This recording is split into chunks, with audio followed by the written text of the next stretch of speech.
I have some concerns. I was listening to Caroline Leavitt's interview that she did with Fox News on yesterday, and she said something that unnerved me. And if the Muslim community is paying attention, they should have some concerns too. I'm old enough to remember how the racists in this country treated Muslim Americans after 9/11. So yeah, walk with me. Back in 2016, Donald Trump instituted a travel ban on Muslims coming into the country. Now, it was haphazard, it was chaotic. The case ended up at the Supreme Court. It was struck down. But during the whole entire process, it was chaos. And for some reason, between then and the election in 2024, the Muslim community forgot how Donald Trump and his administration targeted them. And they moved to turn people against Kamala Harris to get Donald Trump into office. Even though Donald Trump said this throughout the campaign. When Donald Trump ran for president in 2016, he pledged to change U.S. immigration to keep out terrorists from Islamic countries. And we will keep radical Islamic terrorists the hell out of our country 100%. We have no choice. We have no choice. Once in office, Trump banned travel to the U.S. from 7 majority Muslim countries, sparking protests and legal challenges, including from the American Civil Liberties Union. If there are real threats, then those threats should be investigated on an individual basis. But we shouldn't assume that any group or religion is more dangerous than another group. The travel ban was argued all the way to the U.S. Supreme Court, where a conservative majority upheld it, in a move celebrated by Trump online and at the White House. We have to be tough, and we have to be safe, and we have to be secure. Joe Biden campaigned against the Trump travel ban in 2020. You know, you don't have to accept the president who promulgates hatred and exclusion toward Muslims and trumped up bans on travel bans on Muslims. So help me God. And ended that ban when he became president. Now, 4 years later, Trump told supporters in Wisconsin this week that events in the Middle East convince him that it's time for another travel ban. We do not need a jihad in the United States of America. We do not need our once great cities to become hotbeds of terrorism. And on day one of the Trump presidency, I'm restoring the travel ban, suspending refugee admissions, and keeping terrorists the hell out of our country, like I had it before.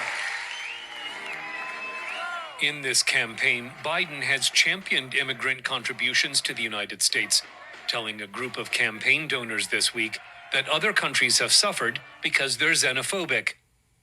Immigrants are what makes us strong, Biden said, because, quote, we have an influx of workers who want to be here and want to contribute.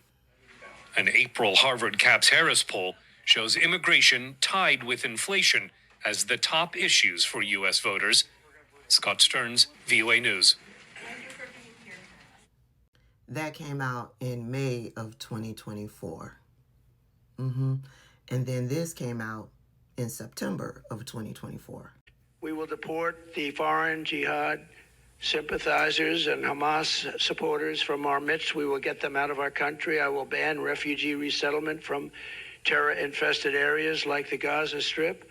And we will seal our border and bring back the travel ban. You remember the famous travel ban? We didn't take people from certain areas of the world because I didn't want to have people ripping down and burning our shopping centers and killing people. But we're not taking them from infested countries. And that's just a couple of instances that I found doing a quick search Y'all know I was tuned in to what Donald Trump was saying on the campaign trail. He said repeatedly that he was going to reinstitute that travel Muslim ban. And yet, Muslim Americans all across this country galvanized to go into the voting booth to vote against Kamala Harris in support of Donald Trump. They encouraged the members of their community to vote for Jill Stein, or don't vote at all, or vote for Donald Trump. And Donald Trump won. And now he's making good on his promises. He has reinstituted that travel ban. It started with 12 countries. I believe it's being challenged in the courts.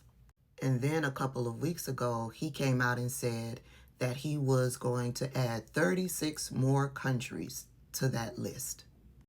Here's where my concern lies. We all know that Donald Trump and Bibi Netanyahu teamed up to attack Iran. And we all know that the mission was a failure. However, to cover up that mission was a failure, I'm not liking how this administration is saying things, how they're framing things, and it just looks like they are getting ready to stir up a whole lot of hate towards the Muslim community. When I hear them repeatedly saying sleeper cells, and we have to be on the lookout for any suspicion, though that bothers me, that concerns me. These Republicans, when they go out on their news shows since that attack happened, they repeatedly beat the drum of sleeper cells in this country. And here's a snippet of what Caroline Leavitt had to say in an interview that she did with Fox News. I believe it was yesterday. So let's go to the border if we can, and how that relates to the reprisals that Iran promises. One of the things they said was, Donald Trump, gambler Donald Trump can start a war, we'll finish it. Well, could it be through a sleeper cell here? Well, they certainly have the numbers. It turns out over the last 4 years, there's been over 1,500 Iranians coming through our southern border, 729 qualified for release. Your reactions to the American people concerned about a possible sleeper cell reprisal here? President Trump has no greater responsibility than protecting the homeland. And look at what he has done over the past several months to do that. He has done more than any president in American history to secure our border, and the largest mass deportation operation of illegal criminals, many of them known terrorists that Joe Biden led into this country, are being removed every day. I spoke to our Secretary of Homeland Security this morning. She held a call with governors across the country, and the Department of Homeland Security is actively engaged with our state and local law enforcement partners to protect the American people. That is the president's number one priority in all of this, and that's ultimately what led him to make the decision to launch this strike on Saturday night, to protect our homeland from threats abroad, and we will continue to protect our homeland from threats here at home. I'm not trying to create panic or fear. I'm not trying to fearmonger, but I remember how racist people in this country would needlessly attack Muslim Americans after 9/11. And the way that I see this sleeper cell conversation happening from the administration, Republican politicians, and the MAGA nuts, I have some concerns. If you stay ready, you ain't got to get ready.